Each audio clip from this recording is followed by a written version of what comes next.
Welcome to episode 18 in the Accident Theory series. So far, the focus has been on how accidents are most commonly captured and understood through recording systems rather than through full causal investigations.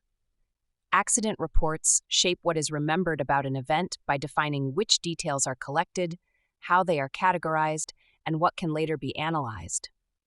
While investigations are often expected to improve safety, they only do so when their findings lead to meaningful changes, and many hazards could be prevented before accidents occur through proactive controls. In today's episode, we are going to look at the Occupational Accident Research Unit model. Specifically, we are going to look at how normal operation changes to deviation within the model. We will also look at how determining factors shape outcomes and system learning. We will end the episode with a short case study. Accidents are often described as sudden, isolated events, but accident theory has long challenged this view. System-oriented models emphasize that accidents unfold over time, emerging from changes in system conditions, interactions between components, and the gradual loss of control. One influential contribution to this way of thinking is the Occupational Accident Research Unit model, OARU, developed by Kjellén and Larsson. The OARU model divides the accident process into chronological phases and introduces key concepts such as deviations, determining factors, and loss of control that help explain why accidents occur and why their outcomes vary so widely. Rather than searching for single causes, the OARU model frames accidents as dynamic processes within socio-technical systems.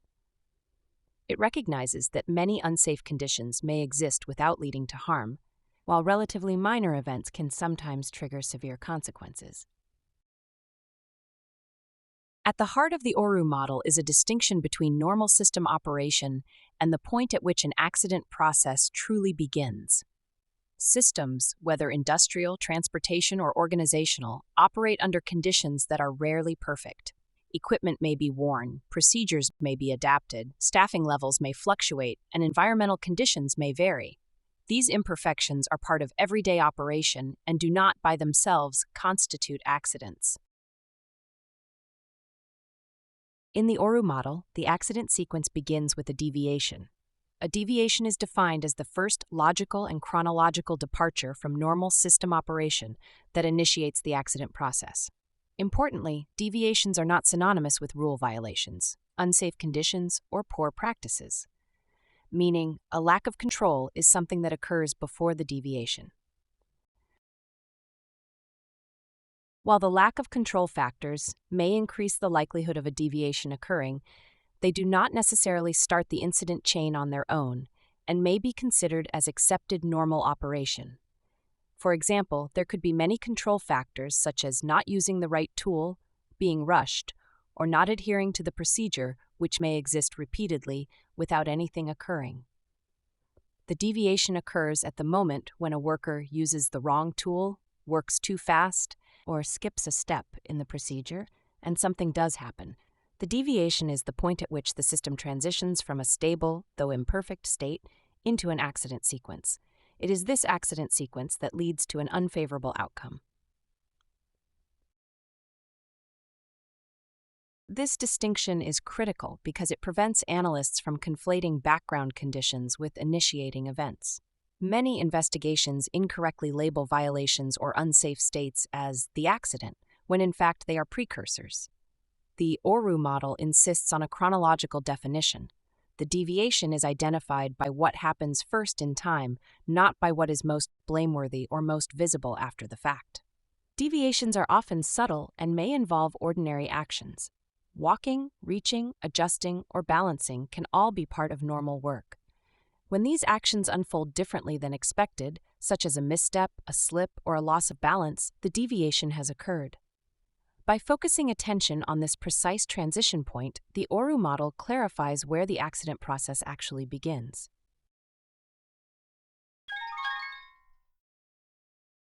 Identify a routine work activity you recently completed and explain where normal operation ends and a deviation could occur. Does recognizing this deviation point change the way you may complete this work in the future? Share your reflection in this episode's group chat or in the comments section if you are following on social media. Once a deviation has occurred, the accident process does not inevitably lead to injury. One of the most important contributions of the OARU model is its explanation of why similar deviations can result in vastly different outcomes. This variability is accounted for through the concept of determining factors. Determining factors are conditions or situations that influence the severity and outcome of an accident after the deviation has occurred. They do not initiate the accident sequence, but they shape how the sequence unfolds and how much harm results. Determining factors may be technical, physical, organizational, environmental, or personal, and multiple determining factors may be present in a single event. A simple example illustrates this distinction. Stepping into a puddle and slipping is the deviation. Whether the person falls, recovers, or is injured depends on determining factors. A nearby handrail may allow the person to regain balance, resulting in a near miss. The absence of a handrail may lead to a fall. If a fall occurs, the surface landed upon, the presence of protective equipment, or the proximity of hazards such as machinery or chemicals further shape the outcome. Determining factors can be either favorable or unfavorable. Favorable determining factors mitigate harm, while unfavorable ones exacerbate it. A safety harness may prevent a fall from height. A helmet may prevent a head injury. Conversely, an uncovered acid vat or a rigid obstacle may worsen the consequences of a fall. None of these factors cause the slip, but all influence the final outcome. This logic extends beyond workplace settings and applies equally well to everyday activities such as driving. In this example, the deviation occurs at the moment a vehicle strikes a pothole and control of the vehicle is disrupted. What follows, the loss of steering control, swerving, or braking, is part of the accident sequence set in motion by that deviation. The eventual outcome, however, is shaped by determining factors that influence how the sequence concludes. Whether the vehicle strikes a traffic signal, collides with another vehicle, runs into a pedestrian, or simply veers off into an empty field depends on factors such as roadside layout, the placement of fixed objects, vehicle speed, traffic density, and the presence or absence of other road users.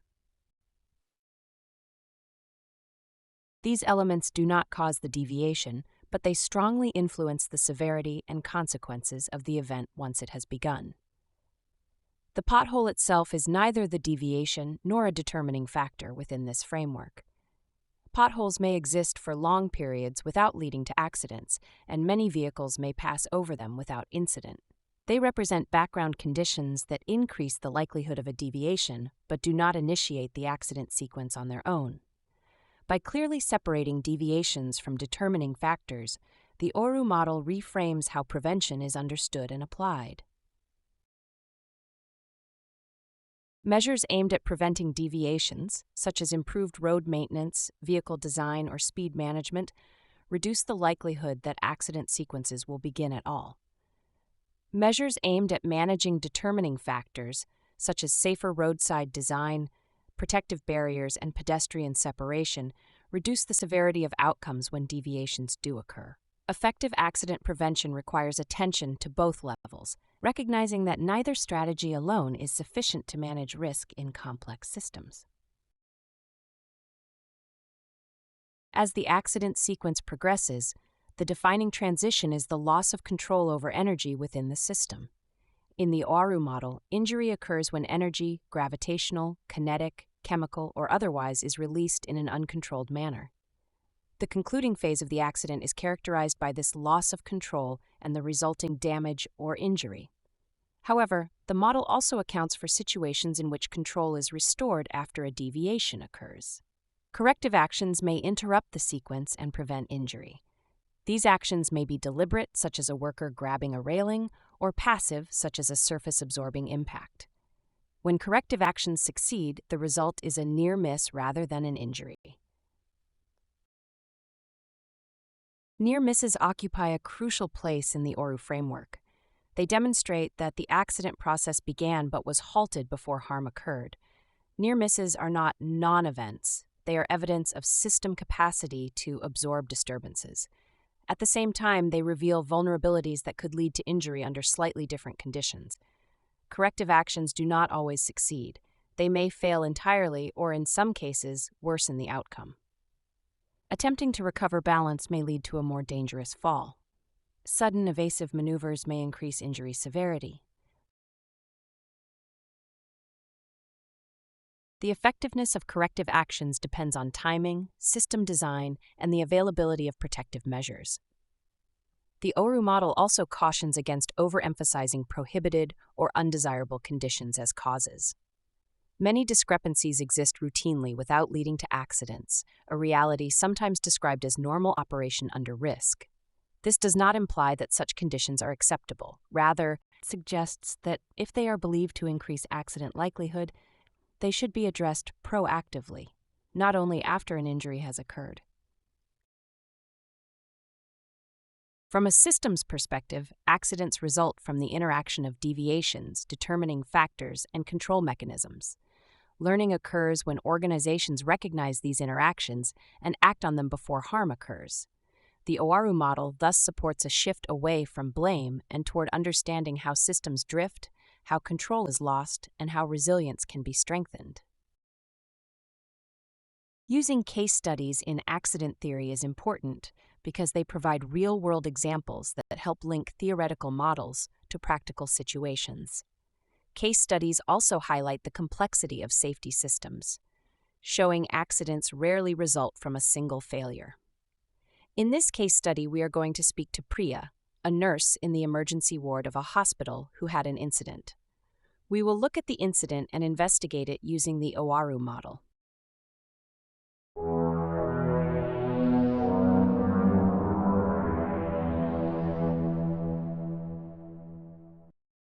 Hello, my name is Priya and I work in the emergency department at St. Joseph's Hospital in Hamilton. There is never a dull moment in the emergency department, but I will never forget last Monday evening. The department was over capacity and several patients were waiting for urgent blood work, and one newly admitted patient was confused, agitated, and pulling at the monitoring leads. The head nurse asked me to collect blood from the agitated patient quickly so treatment decisions could be made and the patient could be either be moved to another ward in the hospital or released. I went into the examination area with the blood work cart. I had everything with me, but the patient was really agitated. I just wanted to get this over with. I managed to get the patient calm for just long enough to draw the required blood sample. As I was getting ready to dispose of the needle, the patient once again became agitated and started jerking their arm violently.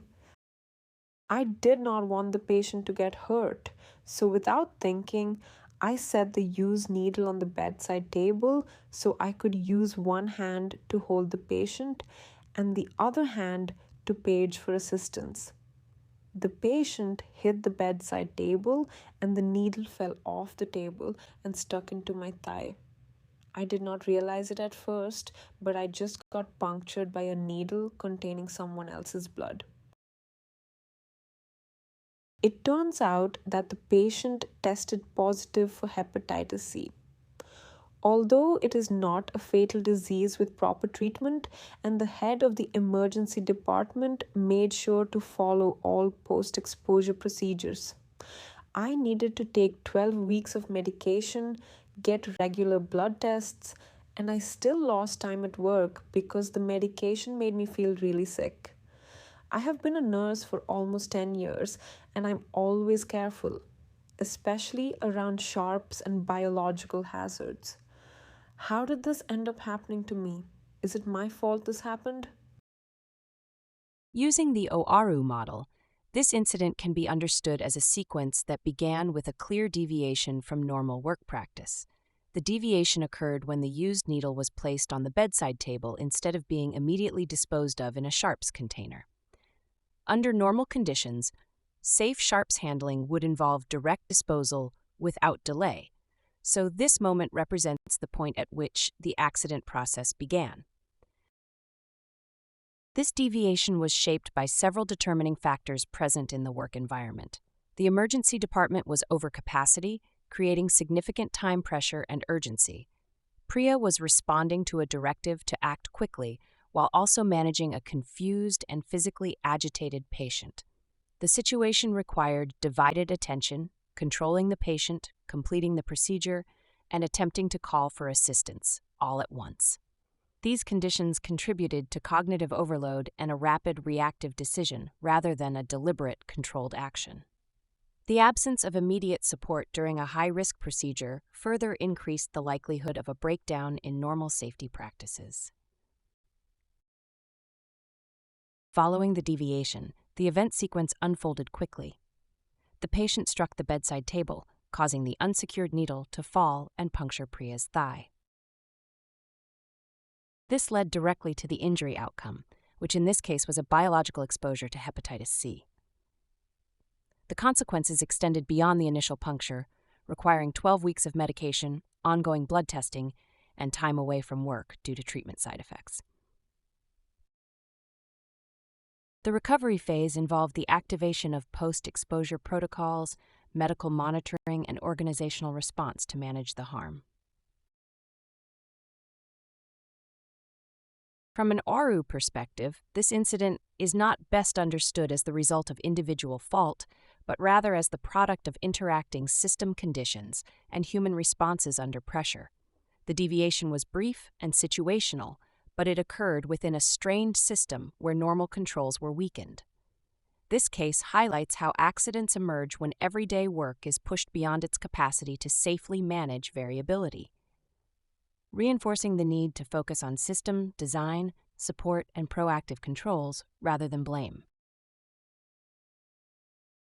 In Episode 18, we looked at the Occupational Accident Research Unit, OARU, model developed by Kjellén and Larsson.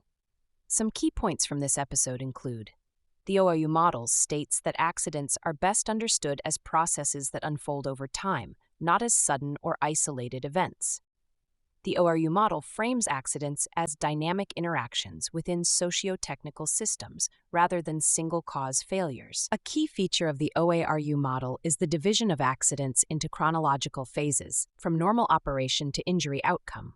Normal system operation often includes imperfections, such as worn equipment or variable conditions, that do not by themselves constitute accidents. The accident sequence begins with a deviation, defined as the first logical and chronological departure from normal operation. Deviations are not the same as rule violations, unsafe conditions, or poor practices, which may exist without triggering accidents. Correctly identifying the deviation prevents investigators from confusing background conditions with the initiating event.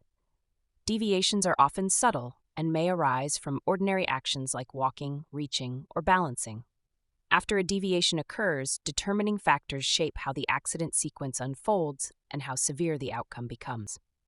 Determining factors do not cause accidents to start, but influence whether outcomes are mitigated, worsened, or avoided altogether. Near misses occur when corrective actions restore control after a deviation and prevent injury. Loss of control over hazardous energy marks the transition from accident sequence to injury or damage. System learning occurs when organizations address both deviations and determining factors proactively, strengthening resilience rather than assigning blame. COHSI provides its students with a multiple-choice quiz at the end of each episode, which can be used as practice material for the content that has been covered. A free version of the quiz can be accessed by anyone following our content on social media by using the QR code shown on the screen. If you are a COHSI student, please complete the discussion board topics found throughout this unit, as well as the episode quiz. Both of these tasks can be found under their appropriate tabs in your learning portal. If you have any questions or concerns, please reach out to your course instructor. Thank you for watching and have a safe day.